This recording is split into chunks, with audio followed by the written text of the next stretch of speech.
정리가 안 되는 악순환에 빠진다. 살림은 해도 끝이 없고 해도 표가 나지 않는다고 주부들은 말한다. 그런 사람들이 사는 집에 정리수납 전문가를 하루만 보내면 살림에 표가 날까요? 안 날까요? 라고 하면 당연히 표가 나겠죠 라고 대답한다. 해도 또 흐트러질 것을 염려해 굳이 해야 한다는 생각을 하지 않고 사는 것이다. 실제로 우리나라는 물론 이웃나라 일본에서도 물건을 넘어 쓰레기로 뒤덮인 집에서 살고 있는 사람들이 많아 사회적으로 큰 문제가 되고 있다. 2014년 5월에는 서울 50대 여성의 집에서 무려 3톤가량의 쓰레기가 나오기도 했고, 쓰레기집에서 나는 악취와 해충으로 인한 민원이 끊이지 않고 있다고 한다. 실제 일본의 경제사회종합연구소의 2011년 실태조사에 따르면 일본 내에서 약 1만 2천 명가량이 물건 따위를 치우지 않고 무기력 상태에 빠진 자기방임 상태라고 밝혔다. 스스로 무엇이 문제인지도 알지 못하고 무엇이 잘못되었는지도 알지 못하면 결국은 정리가 안 되는 악순환에 빠질 수밖에 없다. 지저분한 집에 살고 있다면 조금 정리해서는 표가 잘 나지 않는다. 그러면 대개 사람들은 에이, 치우나 안 치우나 똑같네 하는 생각이 들어 그럼 귀찮고 힘도 드는데 치우지 말아야지 라는 마음을 먹게 되는 것이다.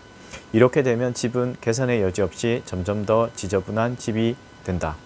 이러한 악순환의 고리를 끊으려면 우리 집, 우리 사무실, 내가 있는 공간이 정리가 안 되는 이유를 먼저 알아야 한다.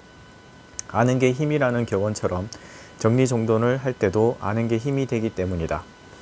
자신의 집에 물건이 쌓여 있는지 아닌지도 모르고 자신의 사무실이 엉망인지 아닌지도 모르면 정리정돈을 할 필요성조차 느끼지 못한다. 따라서 정리가 안 되는 공간을 마주하고 정리가 안 되어서 어떤 점이 불편한지를 객관적으로 생각해 봐야 한다. 문제가 무엇인지를 정확히 알아야 문제를 해결할 수 있다는 점을 잊어서는 안 된다. 집에서 비극을 맞은 콜리어 형제.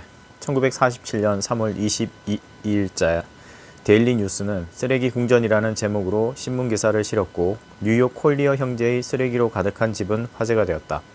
뉴욕시 경찰은 아파트에 거주하는 주민들의 신고를 받았는데 건물에서 나는 지독한 악취에 견딜 수 없다는 내용이었다. 경찰은 악취가 나는 아파트를 찾아갔고 오랫동안 주인이 나오기를 기다렸지만 주인을 만날 수 없었다. 결국 경찰은 유리창을 깨고 집 내부로 진입하는 데 성공했다. 하지만 집 안으로 들어가는 것은 만만치 않은 일이었다. 이 집의 주인인 콜리어 형제는 온갖 잡동사니를 모아 집에 쌓아두었는데 켜켜이 쌓은 물건과 쓰레기들이 악취를 내고 있었던 것이다. 이 집에서 나온 쓰레기만 약 136톤이었고 이 쓰레기를 모조리 집 밖으로 꺼내는 데에만 무려 3주가 걸릴 정도였다. 그런데 더 비극인 것은 이 집에서 사는 사람들인 콜리어 형제가 결코 행복하지 못했다는 것이다. 안타깝게도 쓰레기를 정리하던 사람들은 집안에서 굶주린 채로 죽은 형과 쓰레기에 깔려 죽은 동생을 발견하였다. 그 후 뉴욕의 부모님들은 정리를 안 하는 아이들에게 방을 깨끗이 청소하지 않으면 콜리어 형제처럼 되고 말 거야 라고 한다고 한다.